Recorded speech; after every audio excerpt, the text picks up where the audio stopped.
Bismillahirrahmanirrahim. Assalamualaikum warahmatullahi wabarakatuh. Alhamdulillahilladzi hadana li hadza wa ma kunna linahtadiya laula an hadana Allah. Asyhadu an la ilaha illallah wahdahu la syarika lah. وأشهد أن سيدنا ونبينا محمدا عبده ورسوله لا نبي بعده سبحانك لا علم لنا إلا ما علمتنا إنك أنت العليم الحكيم رب اشرح لي صدري ويسر لي أمري واحلل عقدة من لساني يفقهوا قولي أما بعد.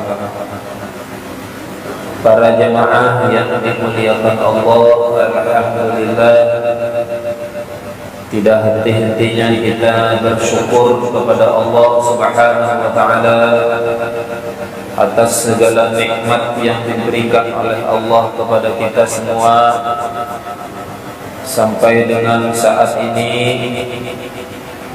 sehingga kita bisa hadir berkumpul di dalam majelis ini. Semuanya bisa kita lakukan karena nikmat yang luar biasa diberikan oleh Allah, yaitu nikmat iman dan takwa. Mudah-mudahan iman dan takwa yang ada di dalam diri kita ini terus bertambah sampai akhir hayat kita nanti, sehingga kita semua diselamatkan oleh Allah, baik di dunia terlebih di akhirat. Amin ya rabbal alamin. Salawat dan salam tidak lupa kita sampaikan ke junjungan kita Nabi besar Muhammad sallallahu alaihi wasallam, pada para keluarganya, para sahabatnya, para pengikutnya, dan mudah-mudahan sampai kepada kita semua hingga akhir zaman nanti. Para jemaah yang dimuliakan Allah, kita lanjutkan kajian kita di dalam kitab Munajat malam ini, halaman 26 paling atas. Doanya berbunyi, Rabbana amanna faghfir lana warhamna wa anta khairur rahimin. Ini doa terdapat di dalam surah Al-Mu'minun ayat 109. Surah Al-Mu'minun ayat 109. Kata Allah, ada sebagian di antara hamba-hambaku yang membaca doa ini. Sebagian berarti tidak semua. Ada sebagian, kata Allah, di antara hamba-hambaku yang membaca doa ini. Nah, kita ini alhamdulillah bersyukur termasuk di antara yang sebagian itu. Paling tidak setiap malam Jumat kita baca doa ini. Paling tidak bagi yang hadir di majelis ini, syukur-syukur di rumah ditambah. Maka sangat beruntung kita termasuk di antara yang sebagian ini. Yang sedikit ini untung banget, untung benar. Ujar Allah, sebagian hambaku ada yang baca doa ini. Ya Allah, untungnya kita termasuk di antara sebagian. Apa doanya? Yaitu Rabbana amanna faghfir lana warhamna wa anta khairur rahimin.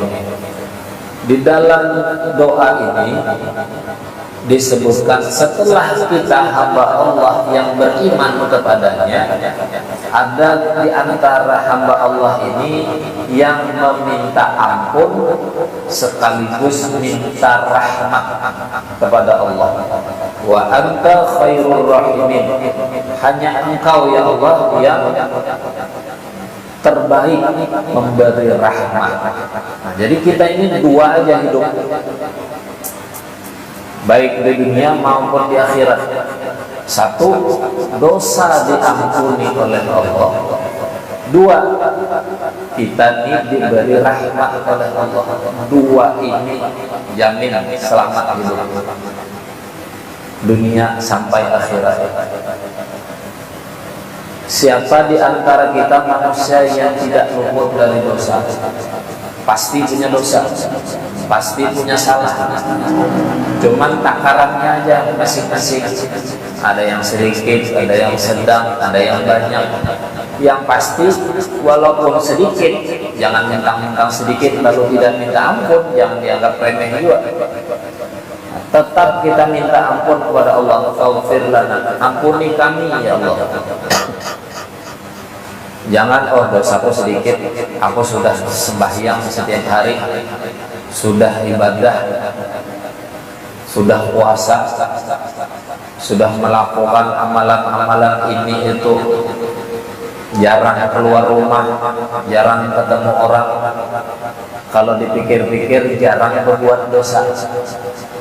Kita nih merasa nih, kawan merasa sorangan. Nah, hari ini umpamanya hari Kamis, mulai bangun subuh, sembahyang subuh itu dah. Habis sembahyang subuh mengaji, baca Quran, sampai sampuk kena sembahyang duha digawe. Umpamanya nih di rumah ya, umpama yang di rumah yang ada begawe, di rumah beribadah, bersih-bersih di rumah, karena sampai zuhur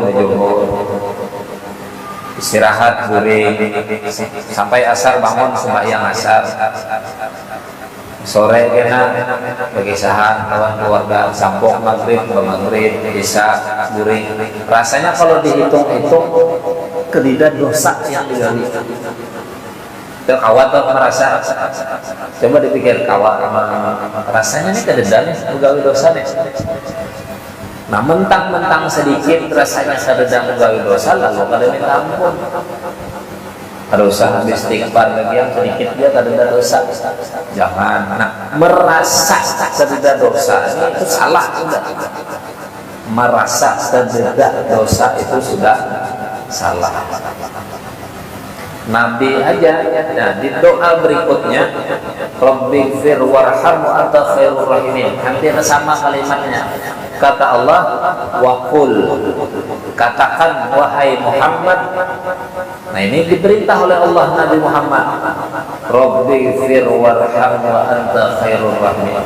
Nabi Muhammad aja disuruh oleh Allah minta ampun dan minta rahmat dari Allah.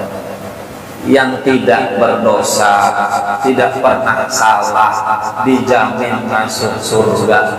Apalagi kita yang tadi merasa, oh ini di rumah aja, kada keluar rumah, kada menyambat orang, kada menghina orang, kada menyakiti orang di luar, kada ketemu orang, kada melihat orang yang pina berpakaian seksi, kada berdosa. Jangan. Nabi aja disuruh oleh Allah, Rabbighfir warham wa anta khairur rahimin. Jadi minta ampun. Setelah minta ampun atas dosa kita walaupun sedikit tadi, apalagi banyak. Apalagi banyak. Tapi kadang-kadang yang banyak ini pun sudah terlanjur juga sudah ya, banyak benar dosa biarang sekali aja. Nah ini tambah luput, tambah salah. Ada yang itu, jangan umpat ya Allah, aku ini terlanjur sudah banyak dosanya, jangan diumpati biarang sekali aja sudah. Apa ujar Tuhan? Jangan. Karena sudah hanya disiksa di kubur, hanya tahu. Sudah disiksa di neraka, hanya sadar. Nah setelah minta ampun atas dosa kesalahan kita, lalu minta rahmat dari Allah. Nah, rahmat ini penting banget. Nabi pernah bersabda, kata Nabi, la yadkhulul jannah, tidak masuk salah seorang di antara kalian itu ke dalam surga. Sahabat bertanya dengan Nabi, kenapa tidak masuk surga? Kata Nabi, iya, walaupun kalian punya amal, walaupun kalian itu beribadah, Kaget sahabat. Wala anta ya Rasulullah, pian pun tidak masuk surga juga. Tidak, kata Nabi. Lalu karena apa? Maka pian ini kan paling kuat ibadahnya di antara kami, yang kami yakin paling diterima ibadah pian di antara kami. Kenapa pian ini kadang masuk surga? Karena ibadah amalan pian. Ujar Nabi, kita ini semua masuk surga illa bitaghammadani Allahu bi rahmatih, kecuali hanya dengan rahmat Allah. Satu itu saja. Karena rahmat Allah inilah lalu kita masuk ke dalam surga. Tapi bukan berarti salah paham, oh berarti tidak usah beribadah, oh berarti tidak usah beramalan. Tidak, justru perantara mendapatkan rahmat Allah itu lewat ibadah, lewat amalan, lewat perbuatan baik. Simpel aja sebenarnya, rahmat Allah itu mudah aja sebenarnya didapat. Cuman memang kadang kita ini susah menebak, tapi ada kunci. Kuncinya satu, apa yang diperintah oleh Allah gawi aja, tidak usah protes. Itu aja. Satu itu. Bila jar Allah sembahyang, sembahyang. Bila jar Allah puasa, puasa. Bila jar Allah kena sampai wayahnya kejahat, kejahat. Pokoknya bila beribadah, ibadah. Jangan protes, gawi selesai. Jangan protes. Ini aduh, hai. Sembahyang pula sampai pulang Johor, maka gawi yang banyak. Protes tuh protes. Jangan. Yang penting gawi aja. Diterimakah kadakah gawi. Yang penting tugas kita jalankan perintah. Itu satu cara mendapat rahmat Allah. Yang kedua, simpel aja tuh, simpel. Yang kedua, husnuzon dengan Allah, perasaan baik. Itu ya, pasti dapat rahmat. Karena di dalam riwayat dikisahkan, ini sebagai contoh bagi kita, ada dua orang masuk neraka, lalu dipanggil oleh Allah. Satu ditanya oleh Allah, orang yang pertama, kayak apa jar Allah? Nyamanlah tinggal di neraka. Pertanyaannya ini aneh-aneh, nyamanlah tinggal di neraka. Nyata kada nyaman dia tinggal di neraka. Tapi apalah daya, ulun sudah karena kesalahan dahulu, ulun terima aja masuk neraka. Mun kayak itu jar Allah, sana masuk lagi ke neraka.